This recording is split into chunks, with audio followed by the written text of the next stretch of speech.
आज अगर आप क्रिप्टो का चार्ट खोलते हैं और लाल कैंडल देखते ही दिल बैठ जाता है, तो आप अकेले नहीं हैं। आपको लगता है आपका प्रॉफिट पिघल रहा है, आपको लगता है आपने गलत एंट्री ले ली, आपको लगता है अकाउंट हाथ से निकल रहा है और दिमाग में एक ही सवाल घूमता है, क्रिप्टो और कितना गिरेगा। यहीं से डर शुरू होता है, यहीं से ओवर ट्रेडिंग शुरू होता है, यहीं से रिवेंज ट्रेडिंग जम लेता है।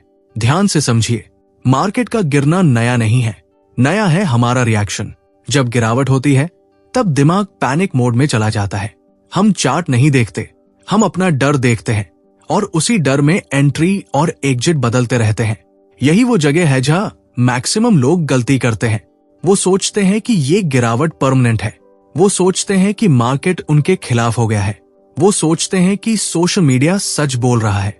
कोई कहता है 0 तक जाएगा, कोई कहता है कल से बुल रन शुरू, और आप बीच में फंस जाते हैं। अब मैं आपको सीधी सी बात बताता हूं, क्रिप्टो मार्केट इमोशन पर चलता है, कभी लालच पर भागता है, कभी दार से गिरता है। ये वही साइकोलॉजी है जो हर मार्केट में काम करती है, बस यहाँ स्पीड ज्यादा होती है। पिछले साल जब तेजी आई थी तब हर जगह एक ही आवाज थी, अब नहीं रुकेगा, अब सिर्फ ऊपर जाएगा। तब ओवर कॉन्फिडेंस बना, लोग बिना प्लान के एंट्री लेने लगे, स्टॉप लॉस गायब हो गया, रिस्क का मतलब भूल गए। फिर अचानक गिरावट आई, पहले एक तेज लाल कैंडल, फिर दूसरा झटका, फिर तीसरी बार पैनिक सेलिंग, और जो लोग कल हीरो बन रहे थे आज साइलेंट स्ट्रेस में चले गए। ऑफिस जॉब के बाद रात को ट्रेडिंग करने वाले थक चुके थे, मोबाइल पर इंपल्सिव ट्रेड लेने वाले नुकसान में फंस चुके थे। यही एक बात याद रखना, हर बड़ी गिरावट से पहले एक इल्यूजन बनाता है। ऐसा लगता है सब आसान है, प्रॉफिट आसान है, रिस्क दिखता नहीं है, और जैसे ही क्राउड कॉन्फिडेंट होता है मार्केट डायरेक्शन बदल देता है। अब चार्ट की तरफ देखिए, कैंडल सिर्फ रंग नहीं दिखाती, वो मनोविज्ञान दिखाती है। हरी कैंडल में ओवर कॉन्फिडेंस छुपा होता है, लाल कैंडल में डर छुपा होता है। प्राइस एक्शन आपको बता रहा होता है कि बाइंग वीक हो रही है या सेलिंग स्ट्रांग हो रही है। मार्केट यहाँ किसी का वेट नहीं करता, जो डिसिप्लिन से चलता है वही टिकता है, जो इमोशन से चलता है वो जल्दी थक जाता है। और यहीं से असली सवाल पैदा होता है, क्रिप्टो अभी और गिरेगा या नहीं? इसका जवाब चार्ट में नहीं, आपके माइंडसेट में छुपा है। क्योंकि गिरावट की डेप्थ से ज्यादा खतरनाक हमारी गलत रिएक्शन होती है।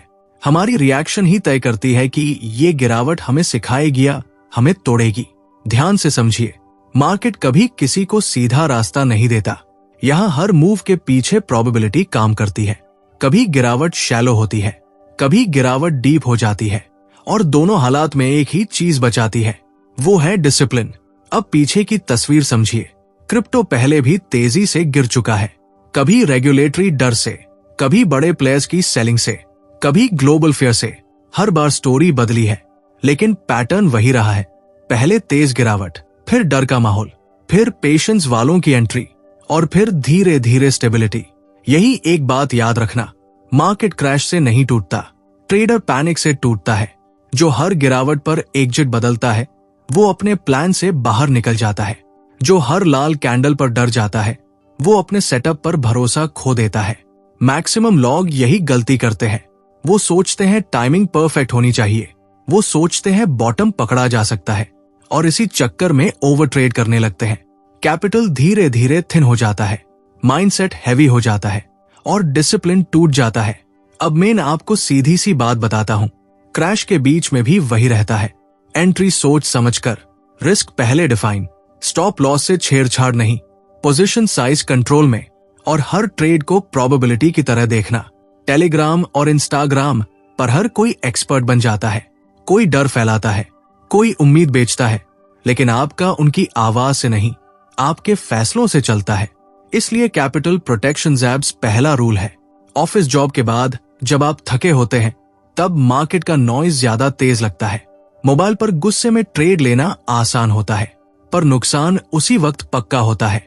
फैमिली का प्रेशर अलग चलता है, और अंदर का स्ट्रेस बोलता नहीं है, वही डिसिप्लिन टूटता है। यहाँ एक बात याद रखना, क्रिप्टो क्रैश का सही जवाब की प्रेडिक्शन नहीं है, सही जवाब है अपनी प्रक्रिया पर भरोसा।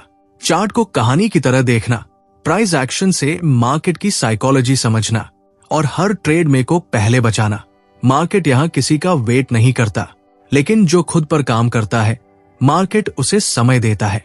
प्रोसेस फॉलो करने वाला धीरे धीरे स्टेबल बनता है, डिसिप्लिन से चलने वाला से ऊपर उठता है, और जो सेल्फ रिस्पॉन्सिबिलिटी लेता है वही लंबे समय तक टिकता है।